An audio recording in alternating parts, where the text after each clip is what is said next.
Ја следите емисијава Македонски корени од Сиднеј со вашите домаќини Бети и Јон Треновски. Почитувани слушатели, Facebook следбеници, во наредниве 50 на минути ќе зборуваме со нашиот и ваш гостин, господинот Сотир Костов, поранешен обвинител, политички аналитичар и колумнист. Господине Костов, се надевам дека нема да имаме проблем со звучниот сигнал. Верувам не слушате. Добро ви утро и добро ни дојдовте на Македонски корени. Јас ве слушам добро, дали вие мене ме слушате? Одлично, повелете. Па добро, ако е така, ајде, добро вечер за вас. Се надевам ќе имаме уште една интересна емисија.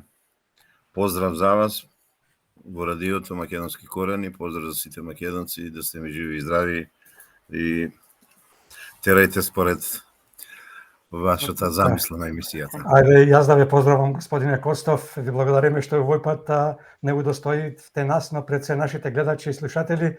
Се надеваме дека ќе го задржиме нивното внимание до крајот на емисијата. Понекогаш знаеме да се надеваме, тоа не останува. Господине Костов, има една македонска народна изрека: дојдов, видов и си заминав. Посе изгледа така беше и со американските истражители, односно експерти за санкции. Дојдоа и си заминаа. Досега македонската јавност остана покусо за што всушност беа американските истражители во Македонија. Од институциите наменети за борба против корупција и организиран криминал, МОЛК. Нема потврда дали се сретнале и за што разговарале. Единствена информација која можевме да ја видиме беше онаа на амбасадорката Агелер. Дали можеби вие имате некакви сознанија за што и со кого разговарале, што беше тоа што ги натера така помпазно да дојдат и тивко да си заминат, без при тоа да го прочешлаат македонското правосудство за да се стави крај на корупцијата и криминалот. Дали ова е пораз за институциите или подршка на институциите, како што поголемиот дел од министрите го представија во јавност? Немам некои посебни информации, ги имам информациите што беа споделени со јавноста. Онаа пошироката јавност, единствената фактичка информација доаѓаше од соопштението на Американската амбасада и од амбасадорката Агелер новата. Вие да ви кажам, вие сте во право кога велите помпезно најавени, ама многу тихо и неславно си заминаа. Тие се наводно експерти за откривање на корупција и ако биле со мисла да помогнат на Македонија прво како држава, на македонскиот народ, а секако потоа и на власта, тие фактички одмогнаа од причина што, мислам, сакајки или не сакајки, свесно или несвесно, ја понижија македонската власт. Они покажаа дека македонска власт е неспособна и до тука работата е окей.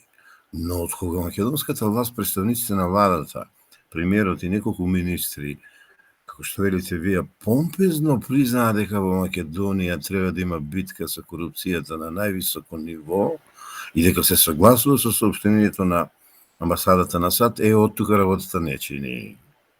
Мојата маленкост веќе неколку години труби, како во емисиите подкаст што ги правев минатата година, така исто така го минатата година, мислам и кај вас дури покажував една книга што ја напишав за изборите парламентарни од 2020 година. На оваа власт таму кулминираше корупцијата и јас ја нареков институционална корупција или поточно системска корупција, државна, бидејќи спроведувајќи го најшироката форма на демократија изборите, тие подкупија све живо и диво.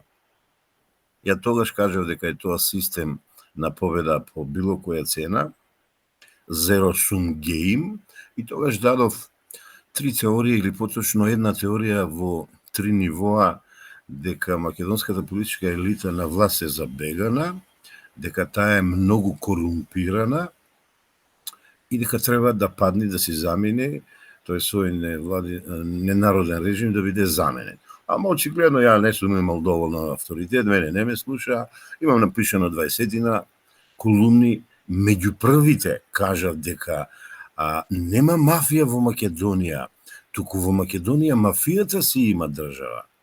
Значи, кај нас е малку на повисоко ниво тоа. Прв пат зборев за култура на законие, а кај нас имаме култура на мафијаштво и така натаму.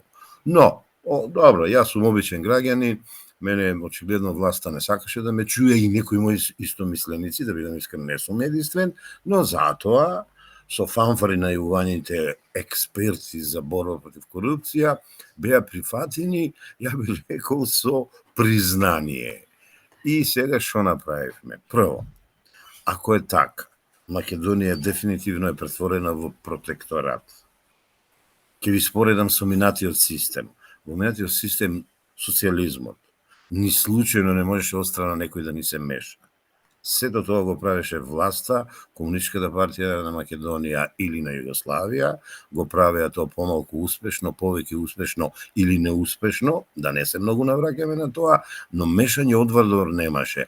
Пазите сега, ги живееме, така да кажем, светлите денови на светската, европската и македонска демократија, ни доаѓа некој отстрана да ни каже дека кај нас има корупција. Ма не ни треба тоа. На нас не треба некој да спречи корупцијата. А прв кој треба да спречи корупцијата е власта или институциите создадени од власта да функционираат. Значи, такви институции ги има некаде 26 во Македонија, правев анализа. Ретко која институција работи на задоволително ниво, добро, одлично и многу добро нема, него имаме под ледот, јас би рекол. Голема брука, ама добро е сите да се уверат, сите да видат и ја не гледам ништо друго, на едно оставка на власта по ова прашање, бидејќи на јавна сцена признаа дека има корупција и во највисоките врвови на власт. Така да лошо реагира мојата реакција на ова случка е негативна, а баш кај што ја сум познат дека работите треба ние да се ги вршиме, а не од страна само може да ни укажуваат и сега многу мистериозно. Дојдоа и си заминаа, не дадоа соопштение, немаше пресконференција, нема. Тоа не е демократија, тоа не е транспарентност, да се разбериме. А ја едно знам, тие дојдоа да испитат терен за избори, да или не, мислам дека се уверија дека ни требат избори, бидејќи е погазена демократијата и можеби меѓу првите сум што јавно ќе каже дека до година ќе имаме воредни парламентарни избори. Не гледам друго, мојата логика аналитичка тоа ми го кажува. Така. Вие сте поранешен обвинител. Како гледате од правен аспект? Дали навистина американските истражители дојдоа во Македонија по барање на владата или пак само иницијативно, а не дај Боже и насилничко? Дали доаѓањето на овие истражители, односно експерти за санкции, може да се поврзе со некакво сценарио за обезбедување на двотретинско мнозинство, потребно за измена на уставот за да влезат бугарите како државотворен народ во преамбулата, кој пак е услов за започнување на преговорите со ЕУ. Каков е вашиот заклучок? На што ви укажува сето ова? Па видите, ми укажува дека кај нас може секој да дојде и да направи тоа што сака да направи, а особено ако е некоја светска сила како што е САД, или еве да бидам попрецизен, нашиот стратешки партнер. Стратешкото партнерство не се изразува на таков начин. Немам информација да видам искрен дали се поканети или не поканети, ама имајќи во предвид како затечено реагираа хаотично сите представници на власта, особено премиерот, министерот за правда и како беше овој Османи за евроинтеграции, по психологија, по логика можам да видам дека и тие беа затечени. Можеби тоа беше и целта на новата амбасадорка, бидејќи се види дека таа е одлична амбасадорка, се види дека таа нема да толерира некои работи од власта. А сега јас сум го прашање дали е таа што може и треба или не треба да толерира, или едноставно само треба на еден убав културен начин, демократски, транспарентен, да укаже дека ова е власт со многу коруптивни елементи, а останатото да го направиме ние како народ, со демократија, со избори и така натаму. Едноставно, после се ја оценувам дека добро е што ова ни се случи и јавно на јавна сцена сите да се увериме, би рекол, во неспособноста, нестручноста на оваа власт и на власта која не може да се справи со најголемото зло, ама како и ќе се справи кога она е корупцијата. Во нејзините редови највисоки на власта се вметнати тие коруптивни елементи од... Јас во мојата книга дадов цела една формула. Тоа е непотизам, каде сите роднини се вклучени по тендерашката психологија и филозофија, и кронизам сите соработници. Ја ќе мислам дека има најдобра намера овие луѓе ако веднаш излегува и детектираа. Пример, периодот пред овој состав на вас. Најголем број тендери добил братот на премиерот, оној со црквата, како беше едниот долар, едното евро, а името му е вице, така, и дека тоа е корупција и да биде осудено однесувањето не негово, на премиерот тогашен Зоран Заев. Ако за оваа состав излегува и рекоа не може кумот на сегашниот премиер да има таму фирма за фотоволтаици или не е битно за што е, и да добива и донација, и тендери, и не знам што све во толкави големи износи, па еве сега и неговата сопруга направила фирма која ќе има бенефити. Ба еве вие корупцијата е насликана, но каде е борбата, каде е санкцијата, каде е јавната осуда?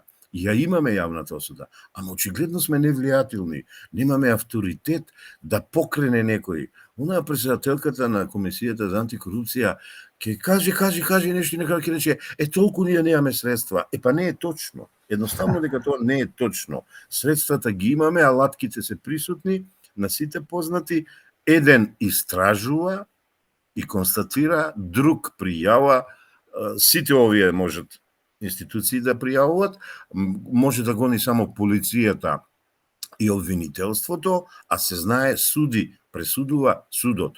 На кој тука нешто не му е јасно? Мене ми е многу одамна јасно, ама очигледно на најповиканите не им е јасно. Многу скоро ќе им се разјасни, кога ќе од глава ќе им се удари демократијата и кога македонскиот народ ќе им ја покаже излезната врата од сите простории на власт, и кога конечно се надевам дека ќе добиеме власт како што заслужуваме, а тоа е народна власт.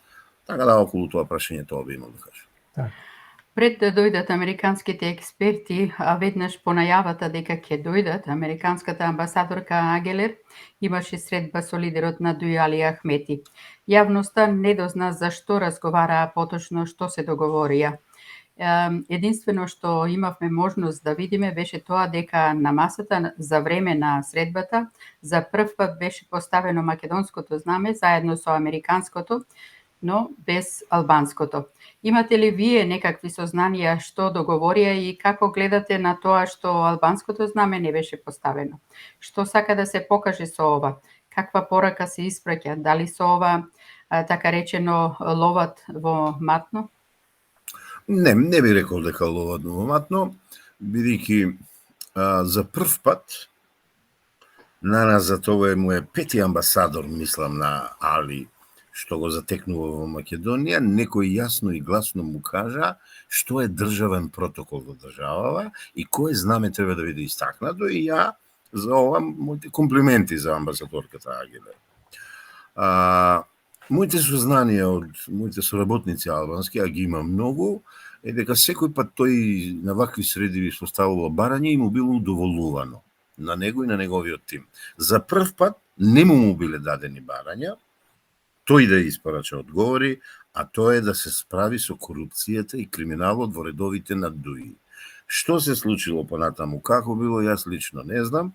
Јас само знам дека од денот кога наместо премиерот да одговори како ќе биде понатаму, како ќе се бори оваа власт со проблемите во Македонија и се останато, она што е во задача, ако се сеќавате додека Ковачевски размислуваше да одговори, али му го зеде зборот и рече, па како и досега.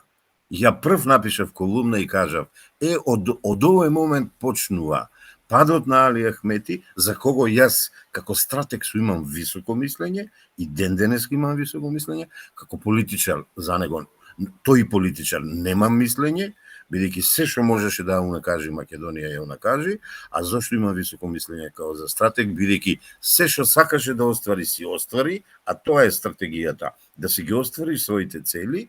И ако на некој не му се бендисува што кажувам, ама јас сум човек кој гледа реалноста, и од тогаш не му почна да му се распаѓат сите коцки во системот наречен ДУИ, или што би рекол јас, почнаа по сите шавови ДУИ почна да се распаѓа да пукаат работиве. Му се родија огнените, му се роди пуч во партијата, па ајде некако го заташка, ако бајаги демократски, ја нема врска и така натаму. Како и да е. Еве, мојот лајк за тоа со знамињата и, пазете, ете, тоа е пресконференција, тоа е објава со камера и звук, а не овие дошле, не ги ни видовме дали се и какви експерти се, да ги чуевме малку, да прозбореа, па ние малку што одбираме од корупција и борба против корупција, да видиме дали се вистинските луѓе и така натаму. За тој настан, јас имам позитивно мислење, а да се видиме дали нешто ќе се изроди позитивно за Македонија, зашто се надевам, и за Дуи, да бидам искрен, на Македонија и треба Дуи која ќе почитува закони, Дуи која ќе престане со преку леп погача, Дуи кој нема да фалсификува дипломи по факултети, бидејќи тоа е со Амин направено овие 400 кусурте дипломи за полагање правосуден испит и така натаму. Како и да е, добро е, некој му го кажал редот на Дуи и на Али Ахмети. Така, во Ќоше. Така, браво. Вице-премиерот Маричич на една национална телевизија пред некаде околу 5 дена рече дека вределе сите чекори кои владата на Заев и на Ковачевски ги направиле, вклучувајќи ги промената на исконското име на Македонија во С Македонија, како и прифаќањето на така наречениот француски предлог. Јас нема да ве прашам дали сето тоа вредеше, бидејќи го знам одговорот, но ако сакате, можете да одговорите и на тоа, но најпрво сакаме да го слушнеме вашиот став за изјавата на Маричич, па дури потоа ако сакате да кажете го вашиот одговор на тоа дали вредеа или не преземените чекори од страна на владата. Не, ја од позади ќе ти одговорам, значи, ова последно што кажа, значи не вредеше, тоа е најголемиот срам, тоа е најголемото понижување за Македонија што ни се случи, и еве ние сега ги имаме последиците, бидејќи после спогодбата со Нивица со грците ни се случи договорот со Бугарија, тоа се поврзани настани, од едното произлезе другото, а сето тоа е таен договор меѓу Бугарија и Грција, како да се разневети Македонија и како Македонија ќе биде малку и остар, да се подели и на еден начин да не постои, бидејќи веќе почнаа да такви теории да кружат. Значи тоа е не чекор, него тоа е голем скок наназад. Добро што народот се свести, бидејќи народот не беше некако освестен, како малку да беше подзасван, кога се случи 17-18 тие години договорот со Грција во Нивици, па промената на уставот, па непочитувањето на резултатите од референдумот и така натаму. Што да кажам, Брајон, за тој Маричич, бре? Абе, него го ставам групата на оној султанот од 1903 што го забрани македонското име и употребата на македонското име. После него тој е прв. Никој друг. Имало луѓе што не разнебитувале, имало луѓе што вршиле пропаганда, што не делеле, ама никој го немаше забрането македонското име. Значи, султанот турски, па е овој Маричич. Добро е што управниот суд, еве, има и добри работи. Управниот суд ја врати таа одлука, тоа е посрамен и еве на еден начин ние македонците сме среќни, да не речам ликуваме, адвокатите што успеја се задоволни, значи си ја завршиле работа како што треба, толку. Извини Јон за тој, не сакам да си го трошам времето, па ни твоето да го трошам. Значи за иста особа пред некоја недела господин Никовски рече дека ќе ве молам не спомнувајте ми го тоа име. Види, ние сме комши во Киселавода. Не сме се договориле, ама не. Господин Никовски е еден добар дипломат, да ви кажам.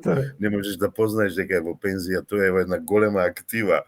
Тој е еден многу динамичен човек и балал да му е така што го рекол тоа. Секој ќе купуваме весници, денес ќе се сретниме и ќе му речам добро, убаво си разговарам со нашите пријатели во Австралија. Ајде уште малку околу Маричич. Ајде, па добро, тоа е носител јавна функција, ама ја кажувам моето чувство. Така не сакам за него да зборам, ама бидејќи сме јавни личности, мораме да одговориме на вашите прашања. Така да добро дојдени се вашите прашања. Така. Дали со неговата изјава дека и пред да се потпише договорот за добрососедство со Бугарија во 2017-та имало договор со Бугарија, ама не бил потпишан бидејќи тогашната влада на ВМРО ДПМНЕ, предводена од тогашниот премиер Никола Груевски, немала храброст да го потпише. Всушност, признава дека владата на СДСМ, предводена од Зоран Заев, потпишувајќи го договорот за добрососедство во 2017-та, направила велепредавство. И како ќе ја прокоментирате изјавата на Маричи дека, цитирам, знам дека тоа е тешко, на сите ни е тешко, немојте да мислите дека ние сме го правеле затоа што сме сметале дека тоа е убава работа. Не, сме го правеле затоа што сме морале, за да ја однесеме државата еден чекор понапред. Завршен цитат. Ја однесоа ли државата чекор понапред? Не, кажав и преска, државата е многу наназад. Ние сме вратени во период пред 2008, тука некаде кога прв пат не изиграа во Букурешт. За мене добрите работи завршија 2008 година. Македонија ги исполни сите услови. На Македонија беше јавно ветено од Буш дека ќе бидеме примени и се случи тоа што се случи. Ни се повтори Букурешт од пред безмалку 100 години и сето друго е бласфемија, сето тоа друго е брукање на Европска унија и на Соединените американски држави. Они тогаш мене ме изгубија као поклоник и на НАТО и на ЕУ. Јас сум антинатовец, не сум анти-ЕУ, ама сум еден од најголемите критичари на ЕУ, бидејќи ЕУ нема вредности, изгубени се вредностите на татковците на Европската унија или Европската заедница, како тие замислија и така натаму. И јас во таков клуб, они обично се ја мислат да милува да кажат, не сакам. Мене другите клубови, БРИКС, Евроазија и било кој соработка со Индија, со Кина, со Русија ми се многу подраги, бидејќи таму има, верувајте ми, повеќе демократија, отколку кај овие кои се полни демократија во Брисел, а еве гледаме корупцијата, пливат и се дават во корупција и во Брисел. Така да Маричич, да ви кажам, не знае што зборува. Ајде, тоа може да му се случи на секого. Ама министер беше за правда. Па сега што му доаѓа се оне министер? Вице-премиер за евроинтеграција, за главен евроинтеграција. преговарач. Па се ви кажам. За скрининг. Да не знае да чита. Значи, он е политички неписмен. Позади лаптопот ми се договорите и оној јас велам на Љупчо Георгиевски и овој на Заев. Сум ги читал, препрочитувал, споредувал. Не диаметрално спротивни, него се многу различни договори. Во договорот на Љупчо Георгиевски на таа влада на ВМРО нема заедничка историја. Се сум кажал, тука треба да престанеме и да ја дадеме, босанците велат, драстична разлика. Во ово има заедничка историја и многу други небулози. На овој договор сум направил правна, политичка, психолошка, семантичка и социолошка анализа. Тоа сум го пишувал во колумни. Јавно во моите настапи сум го кажувал. Значи, овој договор е најголемиот срам. Овој договор е најцрното нешто што му се случи на Македонија. Значи, да ви одговорам, тие два договора не се исти, се многу различни. Оној договор од тоа време минато не е така срамен, се трпи, таму имаме проблеми само со јазикот. Значи, од таму се воведе онаа флоскула, јазикот согласно уставот, не, македонскиот јазик. Јас сум македонец, јас зборувам на македонски и точка. Тоа е негативноста. А овој другиот договор, срамота, брука, дипломатска, политичка и секаква. Јавноста пред известно време беше запозната дека пратеникот од ВМРО ДПМН Димитар Ковачки му поднесе тужба на премиерот Ковачевски за клевета затоа што го нарекол кодош и дезертер, но и човек кој што работи за странски служби. А пред некој ден во Македонското собрание господинот Ковачевски обелодени дека премиерот Ковачевски наместо да се појави на суд за да се соочи со него и да достави докази за таквите негови обвинувања, тој како одговор на тужбата се повикал на својот имунитет како премиер и одбил да се појави на суд. Како ќе го искоментирате овој чекор на премиерот Ковачевски? Дали ова покажува демонстрација на моќ, можеби? Да, демонстрација на моќ, признавање на вина, психолошки тој губи на овој план, а веројатно ќе изгуби и правнички, ако има бар малку правда во нашето судство, а мислам дека барем малку ја има. Јас само можам да го пофалам пратеникот Ковачки и да го охрабрам и понатаму да обелоденува веродостојни афери, па нека пријавува, нека обвинува и така натаму, и натаму органите се терат работата. Не мора да го тужи или ова или она, бидејќи он е политичар исто како и премиерот, они се на ветромети наставени и секој го кажува она што го има во ракавот како факт, аргумент или доказ. Во случајот фактите, аргументите и докази се на страната на господинот пратеник од ВМРО ДПМН и јас само можам да го пофалам. Случајно или не, знам дека тој не е Кодош, знам дека тој доаѓа од редовите на македонската армија, тој беше таму, нему еден, да не речам, војнички дрил му беше спроведен, еден мобинг, тој го замрзна таму работењето, беше избран за пратеник и тие не може тоа да му го простат, бидејќи тој сепак излезе од сознание за состојбата во македонската армија, која ја уништи Шекеринска. Мислам, Шекеринска ја уништи македонската армија и сега како тој чекор по чекор ги објавува работите, тие му се светат. Видите ви кажам, комплетно неполитички, недржавнички е да го нападнеш твојот политички противник од позиција на премиер, да кажеш ненормално сериозни обвинувања на Кодош, соработник на странски служби, шпион, а тоа да не го докажеш. Да сум ја премиерот, ќе ги извадам доказите, па дури ќе нарачам преку обвинителство и полиција апс за таков, но во случајот ко пратеникот не е тоа, пратеникот си еден совесен пратеник, кој се бори против оваа власт со легитимни средства и ја уживам кога ги гледам неговите пресконференции, ја уживам кога ја, нека ми просте господ шамараше, ама ова е метафора, министерката за одбрана, кога и држеше лекција и за викендичката нејзина Кобајагина татко и за аферите во војската и така натаму, тоа беше комплетна победа, јас велам многу на малку за него во тоа јавно соочување и затоа тој не чини, под наводници, затоа тој е шпион, затоа тој е Кодош и еве вака, ќе го етикетираме, ако ќе дојде тоа да го докажеме, ќе се повикуваме на имунитет. Срам за еден премиер. Како го гледате изборот на председателката на Судскиот совет, господја Дамева? Какви резултати очекувате од нејзиното работење со обзир на фактот дека таа правните студии ги завршила за 8 години, исто како и Катица Јанева, наместо за 4 или 5? И што се крие зад нејзината прва изјава дека од сега понатаму немало да има избори по тефтерче? Дали таа не сакајќи потврди дека нејзиниот избор е од тефтерчето на владата? До кој степен судството е партизирано и до каде се навлезени канџите на власта во правосудскиот систем? Судството е до максимум партизирано и кога 2015 најавија преку шарената револуција 16 доаѓање на власт, а дојдо на власт 17 година, тие најавија едно ново судство, поставено на здрави основи, на владење на правото, на законите, култура на закон и така натаму, го направија токму спортивното.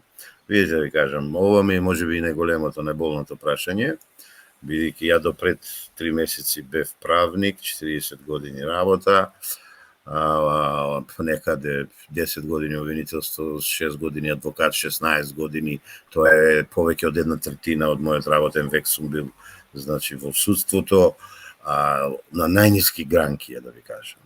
А нема фела повеќе. Знаете како, кога се рече совет на обвинители, судски совет, се подразбира да биде човек од фелата, се подразбира да биде тоа искусен човек, кој во некои си 2/3 од својата кариера имал успешна кариера девелопмент на страна велат во Западот.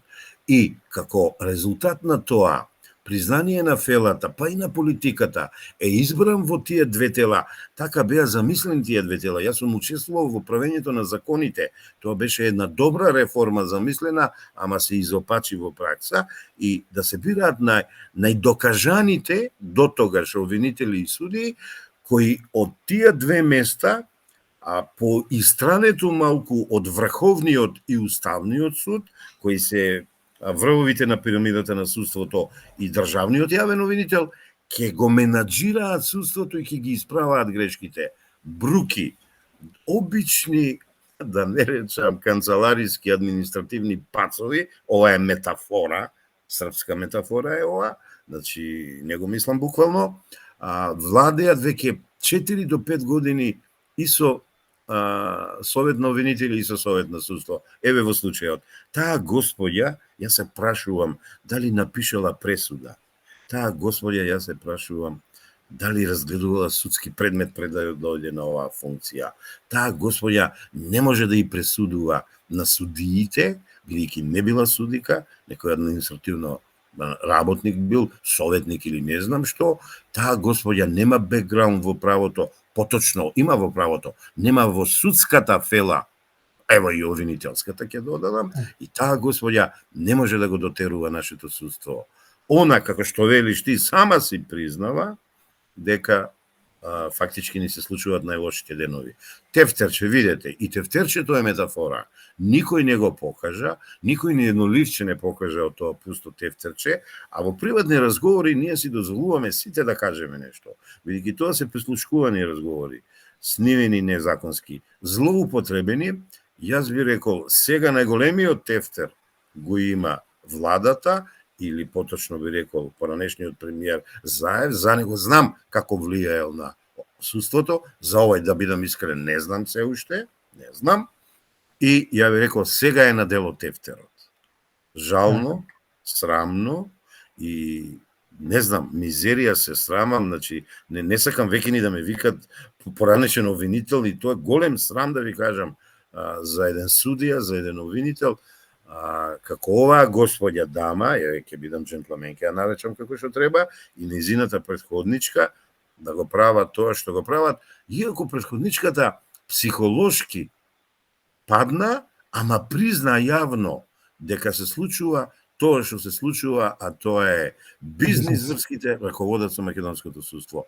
Еве ја корупцијата и требаше таму да биде гонета. Значи, во врвот на судската пирамида, а тоа е судскиот совет. Ја не чув дека има предмет по тоа. И ја заборавивме. Ние македонците сега ќе ја заборавиме таа. Мој позитивна оценка во тој дел за таа претседателка на судскиот совет, на начинот како ја заврши својата кариера. Барем си призна, ја отвори душата и кажа, хајде ќе видиме ова што ќе направи, ама како тргнала, ја мислам, ништо нема да направи. Ајде уште малку кај темата судство и обвинителство. Како гледате на судирот помеѓу вице-премиерката за добро владење Славица Грковска со државниот јавен обвинител Љубомир Јовевски? Очекувате ли сега Грковска да поднесе барање за смена на Јовевски или ова е само уште еден владин театар за замајување на јавноста? Види, Јон, познавајќи ја Грковска, мислам дека нема тоа да се случи, тоест не е тоа во прашање, бидејќи Грковска е една сериозна жена, она е припадничка на поранешната власт таму некаде од пред 10, не знам пред колку години, и очигледно таа жена се освестила. Очигледно таа жена размислува пред што да каже. Вие да ви кажам, ајде ние, слободните стрелци, јас велам, фрилендерите, па дали тоа били новинари, аналитичари, не знам што друго, можеме да си дозволиме некој пат малку послободно да се изразиме за некои работи. Немаме професионална одговорност, имаме јавна одговорност, ама не сме носители на функција. Оваа жена е во врвот на власта, оваа жена раководи со нов орган. Очигледно размислувала, дошла до сознанија, јас ја поддржувам во тие сознанија. Јас за Јовевски имам една чудна една теорија, дека е најдобриот нормативен обвинител. Еве ќе ви го објаснам што е тоа. Кога ќе го чуете како зборува, верувајте ми, сум го анализирал со другите обвинители, зборува како еден од најписмените обвинители, он ги цитира во редови и меѓуредови Уставот, кривичниот закон и останатите закони. Кога ќе му го видите делото што направи и дали нешто направи, он има zero grand zero, нула. Он нема битка со криминалот, он нема остварување, он само отстрани обвинителката за организиран криминал. Не ја бранам со ова, но така не се постапува кон најблиската своја соработничка, која бркна во едно змијско гнездо кај финансискиот криминал во таа пуста агенција. Значи да се вратам на Гракова. Она дебело размислувала каква е состојбата со тој обвинител кој веќе со мислите и со една нога е во Уставен суд. Штом го кажа тоа јавно, да ја бев Љубомир Јовевски, верувајте ми, ја ќе дадев оставка, па ако треба и од морален чин. Јас сум бил во позиција. Ми беше понудено заменик јавен обвинител на Република Македонија од господинот Джиков.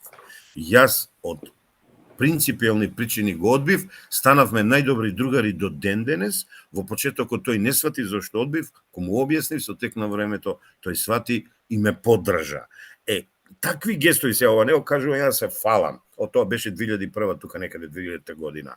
Но да за мене некој каже дека јас сум таков обвинител. Тоа да го каже носител на власт, не опозиција, и он, пази, не припадник на опозиција. Јас морално поднесувам оставка, вака ќе им речам. Вие ме биравте, вие ме ставивте на ова место, вие ме брукате, еве ви оставката, најдете си подобар.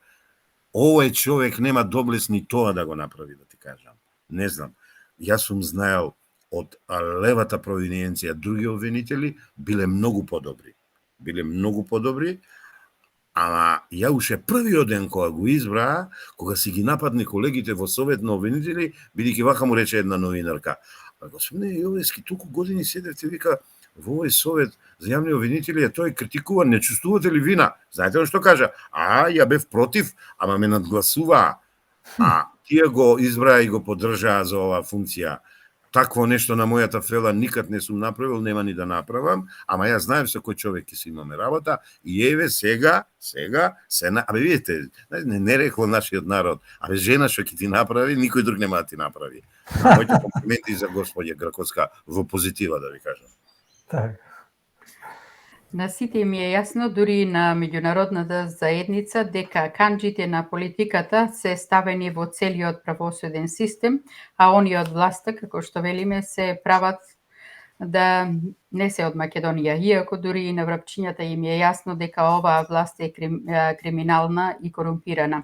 Како гледате на изјавите на министерот за внатрешни работи Оливер Спасовски, па и на повисокиот ешалон од владеачкото мнозинство, тука предначат оние од СДСМ и од ДУИ, дека сега било моментот да се реагира многу брзо и да се отворил фронт против криминалот и корупцијата. Може ли оваа власт да се избори или поблиску е до познатата дефиниција од термодинамиката перпетиум мобиле, бидејќи несватливо е нели да се борат против самите себе?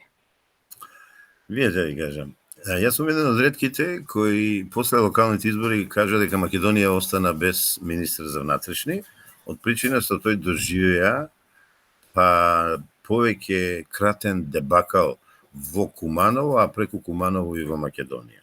Тој беше поражен на свој терен, цела полициски апарат беше ангажиран од него во Куманово да го поведат господинот Максим, кој им се одметна од СДСМ, не успеа, значи ДБК сите служби беа ангажирани, ја бе сведок на тоа, бидејќи знаете, поку изборни кампањи се мешам, анализирам, кога не работам директно, само обсервирам и така натаму, и од тогаш тврдам дека Македонија е без министер за внатрешни работи.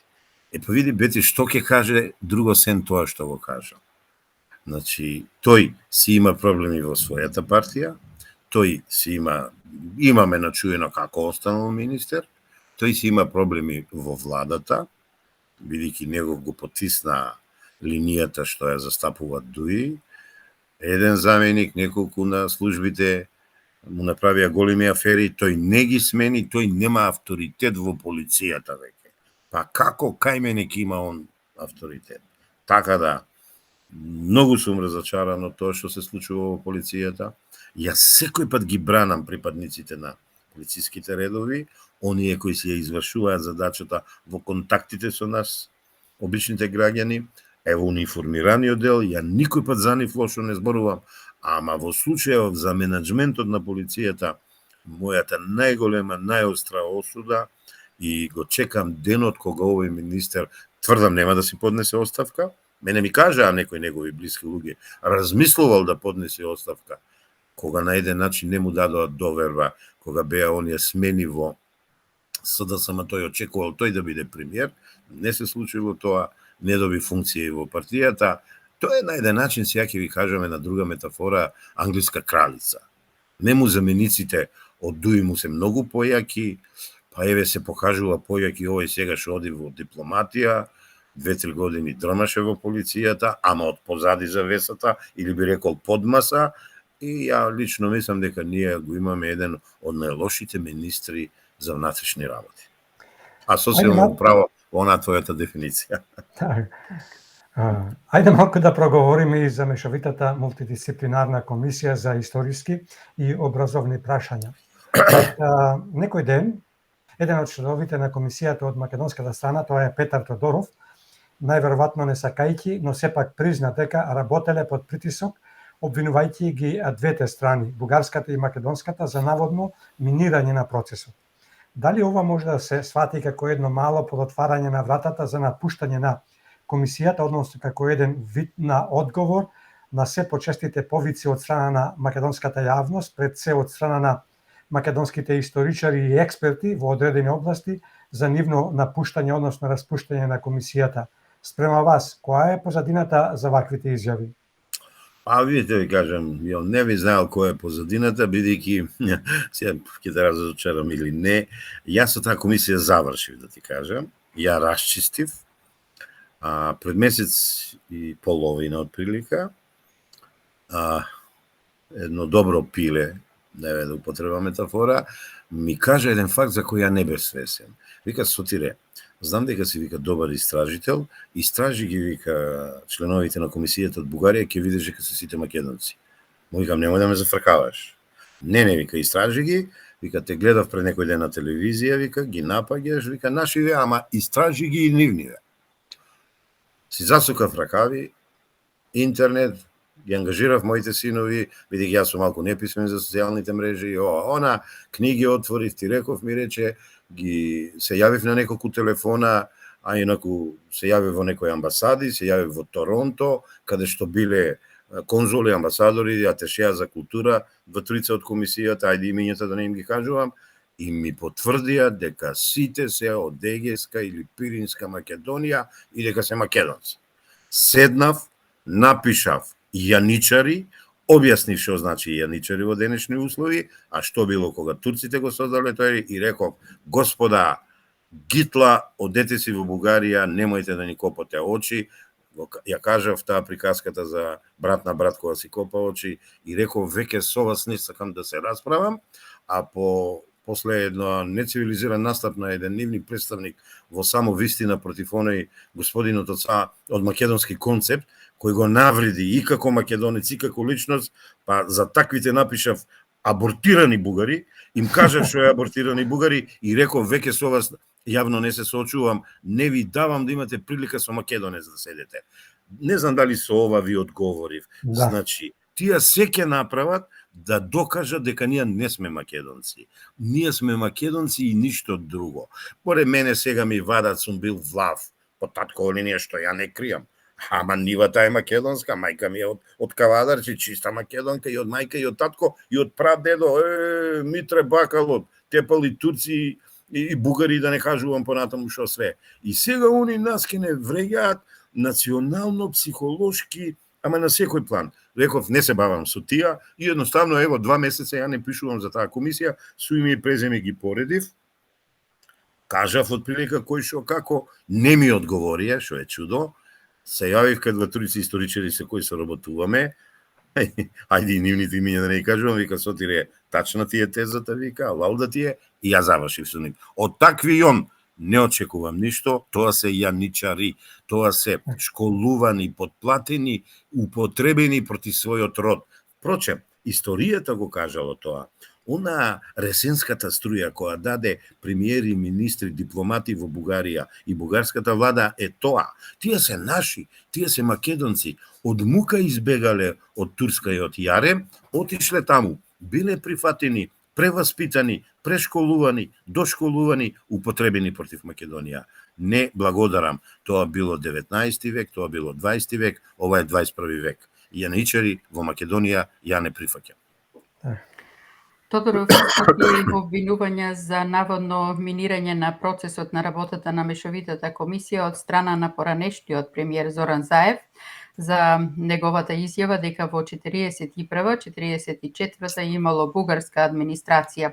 Тој не пропушти за минирање на процесот да го обвини и лидерот на ВМРО ДПМН господин Христијан Мицковски за една изјава во која рекол дека вие ќе преговарате за Гоце Делчев додека не докажете дека е македонец. Што сакаше да постигне Тодоров со ова, па ги стави во искош и Заев и Мицковски, имајќи предвид дека во изјавата на Мицковски нема никаква нелогичност, туку напротив, таквото мислење е на мнозинскиот македонски народ и македонски граѓани. Видите, јавно ќе кажем, а уствари ќе повторам, не е ексклузива ова, дека моментално таа комисија ја раководи господинот Османи.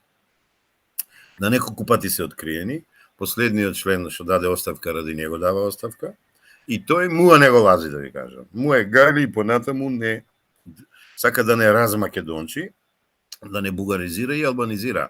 Видите, ја како искусен човек го гледам сојузот меѓу Бугарија и Албанија, поточно меѓу политичките врвови на Бугарија и на Албанија да си го земат македонскиот дел по кого чезнеат неколку векови. Ама ние тука постоиме за да тоа го спречиме.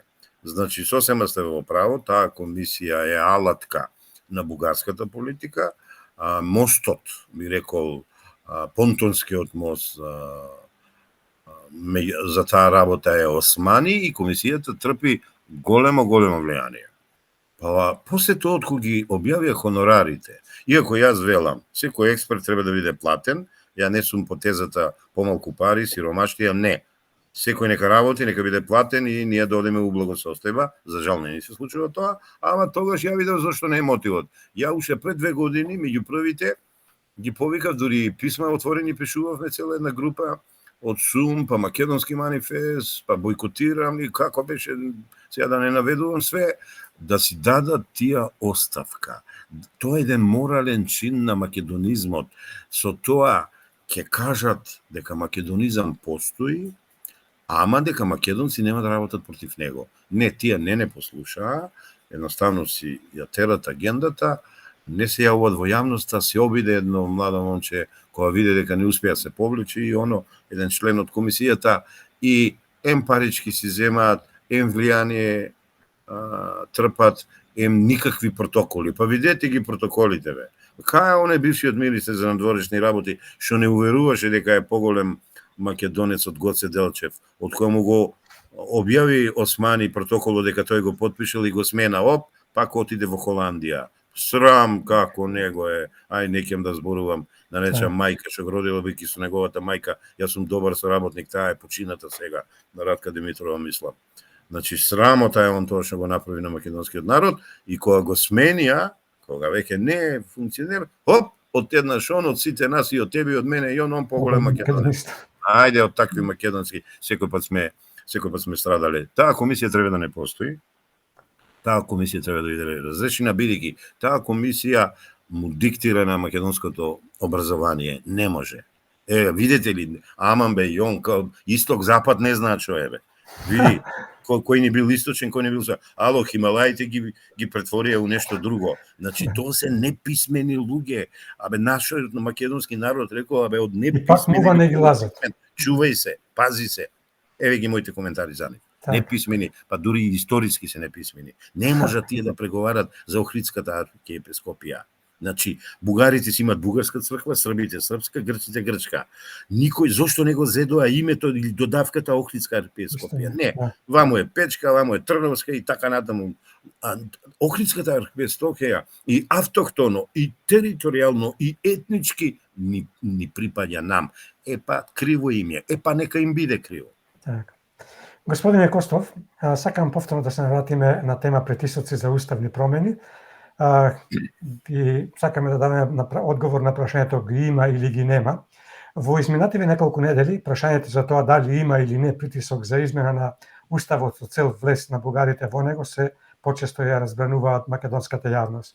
Како ќе ги прокоментирате изјавите на премиерот Ковачевски но и на вице-премиерот за евроинтеграција повторно Појан Маричич, дека се надеваат на странците, односно на меѓународната заедница за измените на Уставот, особено повикот на премиерот Димитар Ковачевски, тоа од Виена, Австрија, за да го притиснеле Мицкоски и пратениците и да ги вразумат, како и тоа дека левица ја држи во скут најголемата опозицијска партија ВМРО ДПМН.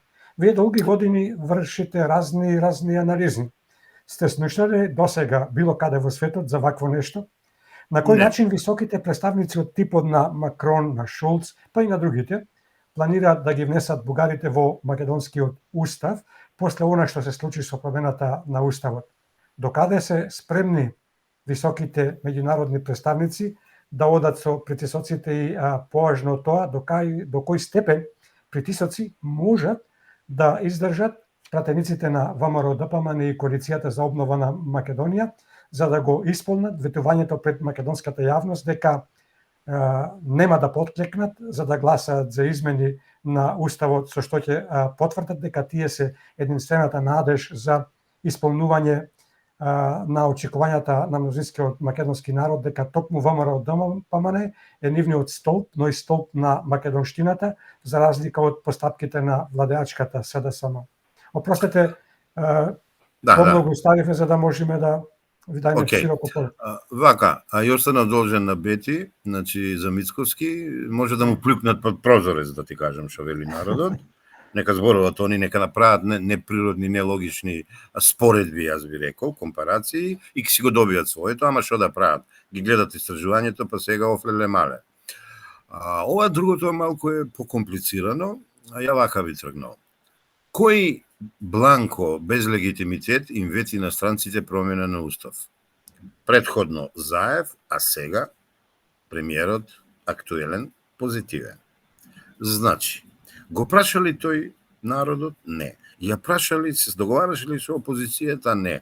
Со кое морално право он сега ќе ја напаѓа опозицијата, ќе ја наречува не европска и ја води Македонија назад, тоа е ретроградна, не прогресивна. Да имаше, кога Мицковски 3 пати му бараше средба, да ве подсетам.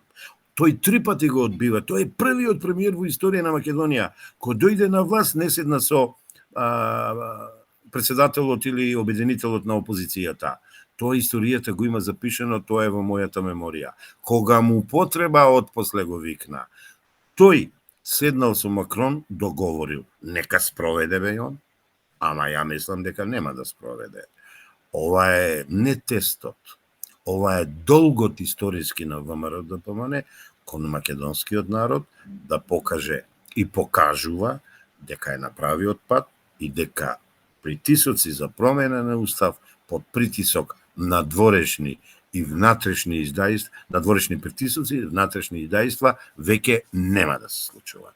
Се случи еднаш што се случи, ја научивме лекцијата, не гледам никакво негативно понашање во редовите на ВМРО ДПМН. Сега ја имам свое мислење. Видите, оној ден кога ќе бидеме примени во Европска унија, а ја ви тврдам тоа никад нема да се случи, можам и да ви обяснам зашто нема да се случи, бидејќи колку години ние сме тапкаме во место, не ни се случува ништо добро.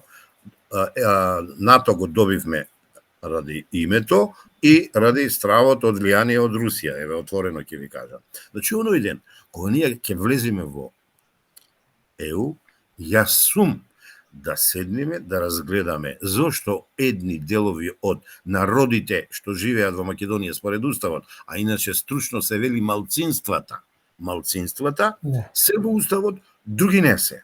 И сега, или ќе го тоа изнивелираме, сите ќе ги спомнеме, што во некоја симпатична бројка се присутни во Македонија, или сите ќе ги избришиме. Јас сум за ова правото, сите да ги спомнеме. Во тој ред ќе ги спомнеме храватите, црногорците, евреите и не знам кои се, еве ги и бугарите. Тука не би правил дискриминација, иако ви тврдам, вековен непријател е бугарската политика, таа е екзархистичка, значи таа е царистичка, таа е на Борис царот, на Фердинанд син му и така натаму, и јас со нив би имал посебна стратегија за дипломатија, онаа што не ја одобрував на Киро Глигоров еквидистанца ја би имал со бугарите. Но, кој сум јас? Ја не сум дипломат, ја не сум политичар, ама сум аналитичар кој може да докаже. Фактите се на моја страна. Значи да се вратам на одговор на прашањето.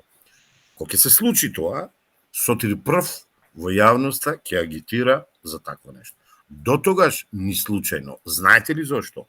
Нема крај на барањата на бугарите. Многу е во право, затоа реков нека му плюхнат под прозор, ветерот носи.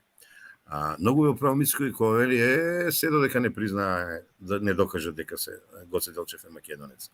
Додека они не го окупират Охрид. А јас велам, тоа е окупација во 26 слики, тоа е една метафора, најгрозниот филм од XU, Лордан Зафрановиќ, за усташите и така натаму. А го имам проучено како 41 година е окупирано Охрид, и ја сликовите го напишав тоа, окупација во 26 слики, некаде над 20, меѓу 20 и 30 специјални организации, одбраници, ратници, Отец Пајсе и така натаму, се правени за да македонското население се бугаризира. Тоа се правени во сите други градови, но во Охрид било наизразено бидејќи е нивниот Ерусалим, а тоа е нашиот Охрид.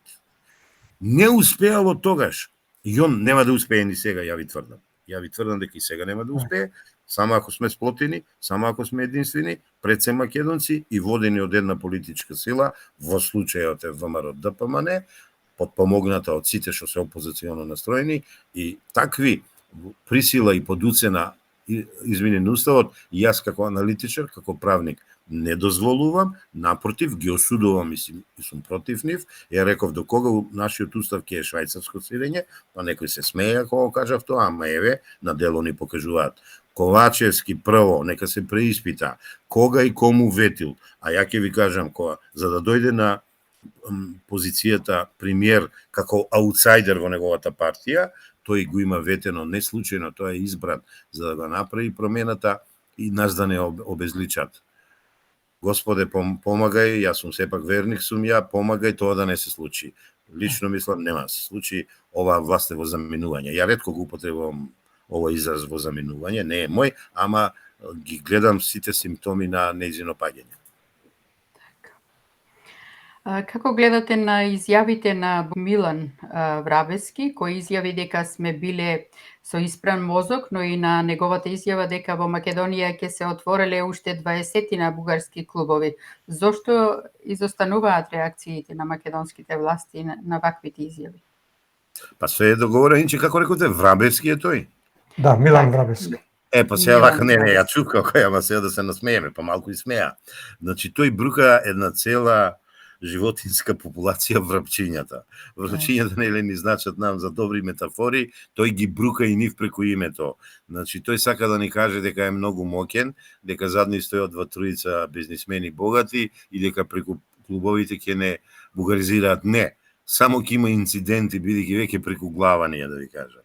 Значи, тие ќе бидат и каменувани, тие излози ќе бидат кршени, бидејќи не се тоа што се представуваат. Да е културен клуб меѓу македонскиот и бугарскиот народ за пријателство, јас прв ки идам. Нека ме осудат, јас прв ки идам.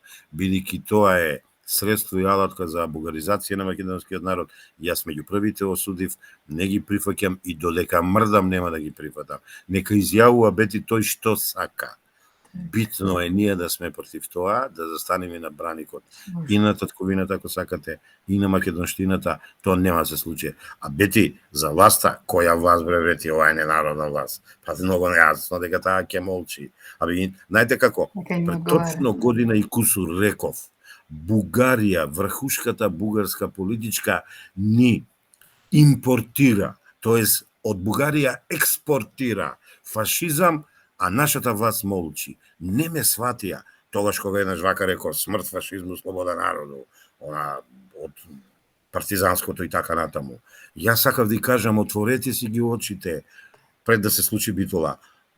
Еве ни го фашизмот чука на врата. Не послушаа ние што малку пореално ги гледаме работиве и еве сега ќе се бранеме од такви клубови. Види, нека прво не треба се регистрираат. Читајте ги нивните устави, ја го читав на овој од Охрид, антиуставен е нивниот статут.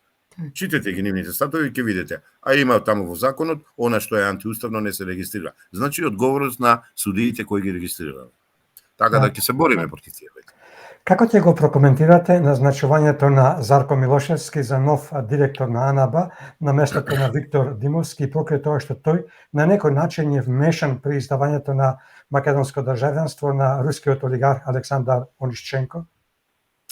А лошо го коментирам, не е на некој начин, не ми се љути, ќе ти исправам, на директен начин е вмешан, бидејќи го држи тој сектор кој истражува, подпишува за странци и регистар за НАТО. Значи, директно тој секторски бил одговорен. Значи, нема ова моје унапредување, за мене под наводници, бидејќи си ја завршил работата и едно да се разбереме. Не е само тој бизнисмен ли, не знам што е, криминалец ли, она. Во Македонија се влезени со државјанство и со пасоши и со патни исправи многу меѓународни криминалци. Еднаш беа откриени во она аферата кога страдаа оние што сликаат, оние на шалтерите, а не началниците и министерот за внатрешни, кога преска го цртав психолошки. И еве сега овој го откриват. Не знам која телевизија ни вети дека ќе ни открие уште 3-4 такви кои се на некои црни листи или со криминогени својства. Мојот суд е осудителен. Така не се станува македонец, така кажуваме дека сме ние офшор држава и тие не доаѓаат џабе. Што Македонија да не случајно е богата? Да, ние сме богати со национално богатство и со дух, ама материјално ние не сме богати. Они доаѓаат овде проток да прават перење на пари, money laundry, како беше тоа на англиски во западот. Значи, никако тоа не смее да се дозволи. Лично мислам ќе има голема ревизија кога ќе дојде следната власт и за секого ќе биде објавено кој како дошол и со кои цели дошол и како добил пасош. А ги има многу, да знаете. За жал. Дојавите Иако за... треба да сме отворена држава, треба да даваме пасоши, треба да сме отворена, ама не на криминалци, на културњаци, на уметници и така натаму. Докажани пријатели на Македонија.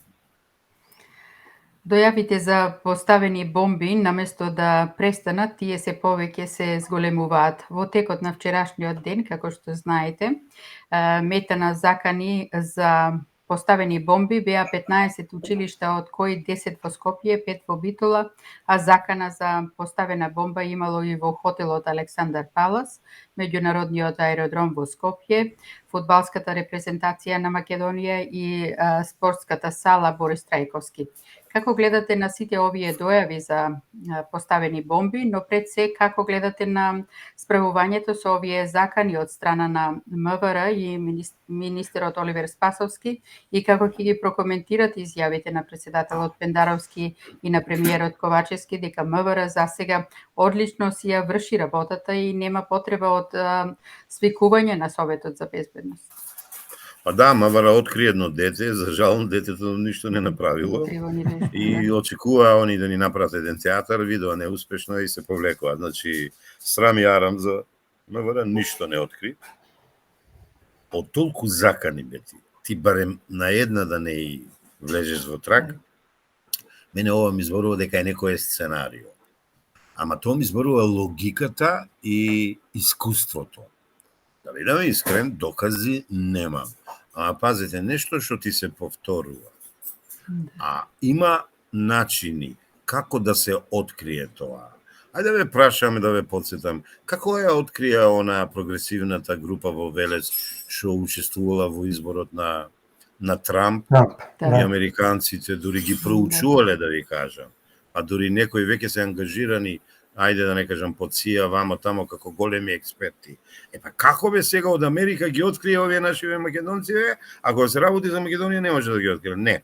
Ова е на еден начин и дефокусирање од проблемите, ке го народот плашиме, ова е као ковидот, па ги добија парламентарните избори, еве сега ќе им пуштиме предвремени, бидејќи ова власт е неспособна, ама пак ќе му наместиме некоја власт и со Македонија ќе направиме тоа што сме наумиле. Не, ве уверувам, овој пат народот е свестен. Спроведувам еден проект сега на терен, почесто патувам, пензионер сум, слободен сум, Ви тврдам дека народот чека моментот кога ќе си го земе ливчето гласачко и во кутијата ќе иде, ќе му ќе пресуди нова ненародна власт. Се ближи денот. Значи, ништо нема МВР направено, службите немат ништо направено. Впрочем, ова унапредување на овој господин за главен на АНБ е доказ за тоа. Тој секторски не можел да се справи, па сега ќе се справи со АНБ. Ама така е, они работат за да бидат дипломати, да одработат за некоја странска сила или странска служба, а после Македонија од притисок да ги награди. Како бе ова? Каква е ова дипломатија на 21 век? Све разузнувачи сака да одат таму. Овој Виктор. А не ми е јасно бе јон таа работа. Не ми е јасно. И во циркусот многу работи се нејасни, ама се случуваат. Да, за жал. Како гледате на изјавата поточно на тврдењата на градоначалничката на град Скопје Даниела Арсовска, која ги кажа на една национална телевизија за наводни закани испратени до неа од страна на лидерот на ВМРО ДПМН, господинот Христијан Мицковски, цитирам: Јас да, сум имала од Христијан Мицковски и тоа конкретно, лично и директно, со зборовите: доколку не го направиш ова, ќе ти се случи тоа и тоа. Во првиот момент, кога ќе станам премиер, ќе те влечеме по улици, ќе го бришеме подот со тебе и верувате ли дека вие дали верувате дека вакво нешто може да излезе од устата на еден универзитетски професор, во овој случај Мицковски? Јас лично, искрен да бидам, не сум убеден дека Арсовска ја кажува вистината. Која е намерата на Арсовска? Према вас, дали ова што го искажа Арсовска е нејзино сценарио или пак сценарио на некоја си мрежа во која што посе изгледа е западната и сега не може да се изличи од таа мрежа? Јон, неколку години соработуваме, што ме бараш да разговараме, да правиме интервјуи, година да завршиме, предпоставувам делумно или во поголема мера си задоволен од мене, може би овој пат ќе те разочарам и тебе, бети вака. Бидејќи се работи за опозиција, која јас ја поддржувам, бидејќи јас имам голем број години искуство во јавниот живот, во аналитичкиот живот, во правниот, па ако сакате и во политичкиот живот, бидејќи цел живот ја обсервирам политиката и во оној систем и во овој систем. Јас принципиелно, кога се работи за некои недоразбирање во опозицијата што ја поддржувам, не дискутирам и не разговарам, туку фокусот си го ставам на оној од кој не сум задоволен, тоа е ако е слаба власт, нестручна, ненародна, како што е ова, и ја напаѓам. Јас само ваков коментар имам. Дечки, доста расправи, спуштете ја топката, тргнете ги суетите, помирете се, обединете се, ова ненародно зло да го истераме од фотелите на власта. Тука ќе застанам и еве признавам за прв пат нема да ти одговорам конкретно како што доликува, ама мојот став е таков. Ја реков немам да сум не сум како оние аналитичари кои едва чекат некои лични работи и некого да разобличуваат и ова и она, кога јас знам дека кога денеска со мојата сопруга ќе се скарам или нема да се разбереме најдобро, ние знаеме навечер да седнеме, ја чај таа кафе да испиеме и да се помириме и животот да се продолжи понатаму. Значи, со ова метафора нема да сакам да ти кажам, ја им посакувам се најдобро на луѓето од опозицијата, ќе смират топката и ќе продолжи натаму и управувањето со Скопје и нашата заедничка борба за доаѓање на ВМРО ДПМН и опозицијата на власт. Прв пат ти се извинувам ако конкретно не ќе. Нема потреба да се извинувате, соработуваме и ќе соработуваме. Меѓутоа, задачата на нас од новинарите да чепкате, да поставуваме прашања. Така е, и вакви одговори се добре дојдени, бидејќи тоа што ставате на времето да го покаже сето тоа, дали е точна нашата предпоставка или не е точна. Пак нема да коментирам од причина што мојот пример го јас давам како јас, бидејќи јас неколку обуки во странство како човек на воздухопловството имав медијаторство и решавање на конфликти. Па ја дома искуство давам на децата, на моите, на блиските како се мират работиве и еве овој пат принципиелно кажав. Ајде, седнете на маса, договорете се, тргнете напред и ние ќе ве поддржиме. Ево, тука ќе застанам, веруваме. А мислам ти ме свати. Дури после војна се седнува, се разговара и се постигнува договор. Ова не е војна, ова е недоразбирање. Вербална војна. Да, Како- да. Не, Да. Ајде, Како поведе. гледате на укинувањето на првостепената пресуда за случајот Таргет тврдина од страна на апелацијскиот суд, за кој случај првично на 12 годишна затворска казна беше осуден поранешниот директор на УВК Сашо Мијалков? Видите вака сега. Сите предмети, не, тука нема да избегам, тука ќе одам и до детали. Значи, сите предмети што беа против представниците на поранешната власт беа наместени и силени, без докази судени, и јас следејќи ги и овој предмет го следев и знам дека многу брзо се пресудува, се правеа нелогични потези, па долго време се чекаше на апелација и така натаму. Значи, ако имало и процедурални грешки, повреди на законот, и материјални, и погрешно утврдени, сега како правник ви зборувам, погрешно и нецелно утврдени фактички состојби, нека се враќа. Но, имајќи го предвид дека тоа лице е за повеќе дела истражувано, судено, пресудувано, па се излегува на површина голема количина на пари, па од каде се, па го измислија поимот затворски туризам, знаете на што мислам, одењето Да. во затвор и така натаму. Не гледам јас со симпатии на вакви работи, па впрочем, ајде да ги видиме тие експерти инострани, да видиме ќе најдат ли во тие десетина предмети корупција и не знам што све, за кои ние слушаме и гледаме, да ве подсетам како се однесуваше онаа што ни ги осуди децата од 27 април, а сега е председателка на Уставен суд, да не ви се кажувам она што се кажуваше, обвинителката Русковска, преку ноќ, па Катица, како преку ноќ ги менаа работиве, па одзимаа пасоши, па даваа пасоши, па големи суми се депонира и она. Јас сум против тие работи, бидејќи тоа е доказ дека имаме селективно судство, тоа е доказ дека имаме еднакви пред законот, ама некои се поеднакви од другите. А тоа знаете што е? Орвел е тоа, и тоа е онаа живинарската фарма, која е показ како не треба едно општество, поточно органите на прогон да работат. Не гледам со симпатии јас на ова, а сум уведен дека тој предмет не е воден како што треба, го следев, го анализирав, таму имаше и лажни изјави, таму имаше прекршување на материјалното право, на процедурата и претпоставувам, кога ја исчитам пресудата, поконкретно ќе ви кажам, ама претпоставувам дека некој свесен во апелација го воочил тоа и го враќа, као што на Маричиш управен суд му поништи она што му поништи.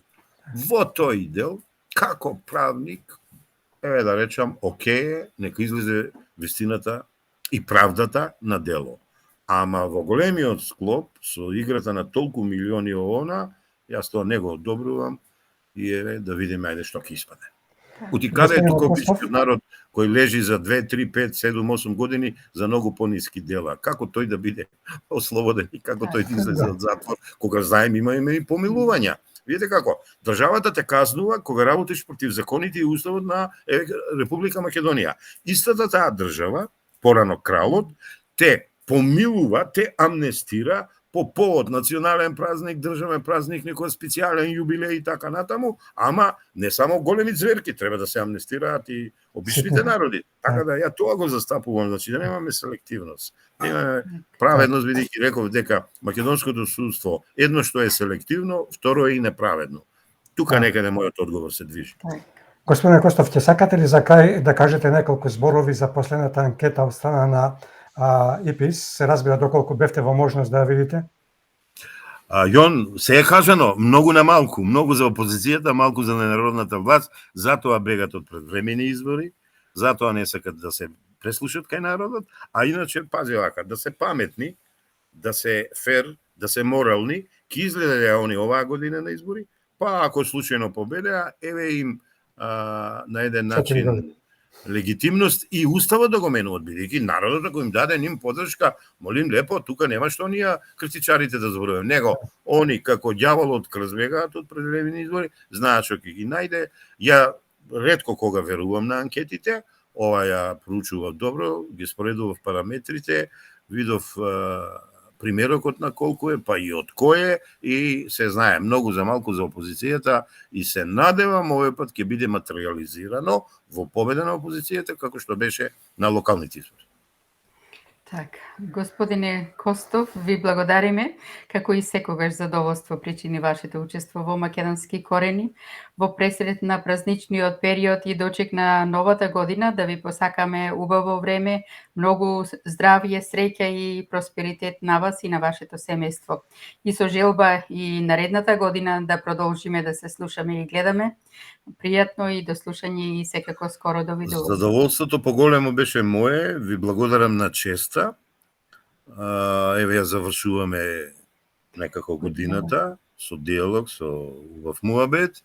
Јас да искористам прилика престојните празници да ви ги честитам. Доколку имате интерес ќе се слушаме и гледаме и до година. Да не заборавиме, до година е година на ВМРО кога е создадена, на Илинденско востание, на Солунски атентатори, на преродбата. Јас некои проекти ќе водам, ќе видите, ќе имаме многу поводи да се избореме ние македонците за нашиот македонизам и со збори непокор да си го браниме. Да сте ми живи и здрави и пријатно. Тоа ви го гарантираме дека со доработката ќе продолжи. Имајте си уште еднаш и од мене во сретни божикни, новогодишни празници и се остануваме во контакт. Се гледаме и се слушаме. Океј, важи и он. Секој е добро. Пријатно.